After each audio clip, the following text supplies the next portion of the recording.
ಕಾಂಗ್ರೆಸ್ ನಾಯಕ ರಾಹುಲ್ ಗಾಂಧಿ ಅವರ ಹುಟ್ಟುಹಬ್ಬದ ಅಂಗವಾಗಿ ಪುತ್ತೂರು ಕಾಂಗ್ರೆಸ್ ಸಾಮಾಜಿಕ ಜಾಲತಾಣದ ವತಿಯಿಂದ ನಗರಸಭೆಯ ಪೌರ ಕಾರ್ಮಿಕರಿಗೆ ಆಹಾರ ಕಿಟ್ಗಳನ್ನು ನಗರಸಭೆಯ ಸಭಾಭವನದಲ್ಲಿ ವಿತರಣೆ ಮಾಡಲಾಯಿತು। ಈ ಸಂದರ್ಭದಲ್ಲಿ ನಗರಸಭೆಯ ಪೌರಾಯುಕ್ತೆ ರೂಪಾ ಟಿ ಶೆಟ್ಟಿ ಮಾತನಾಡಿ, ನಗರಸಭೆಯ ಪೌರಾಯುಕ್ತರನ್ನ ಕೋವಿಡ್ ವಾರಿಯರ್ಸ್ ಅಂತ ಗುರುತಿಸಿ ಕಿಟ್ಗಳನ್ನು ವಿತರಿಸುವ ಮೂಲಕ ಸಹಾಯ ಮಾಡುವ ಕಾಂಗ್ರೆಸ್ ಸಾಮಾಜಿಕ ಜಾಲತಾಣದ ಕಾರ್ಯ ಶ್ಲಾಘನೀಯ ಅಂತ ಹೇಳಿದರು। ಪೌರ ಕಾರ್ಮಿಕರನ್ನು ಗುರುತಿಸಿ ನೀವು ಕೊಡುವಂಥದ್ದು ಇದು ನಿಜವಾಗಿಯೂ ಒಂದು ಒಳ್ಳೆಯ ವಿಚಾರ।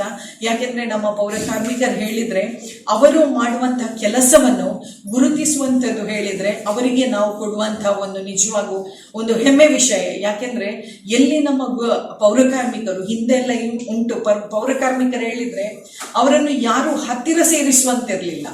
ಇವಾಗ ನಾವು ಏನ್ ಮಾಡ್ತೇವೆ ಹೇಳಿದ್ರೆ ಪೌರ ಕಾರ್ಮಿಕರು ಇಲ್ಲದೆ ನಮ್ಮ ಯಾವುದೇ ಒಂದು ಕೆಲಸ ಮುಂದೆ ಹೋಗಲ್ಲ।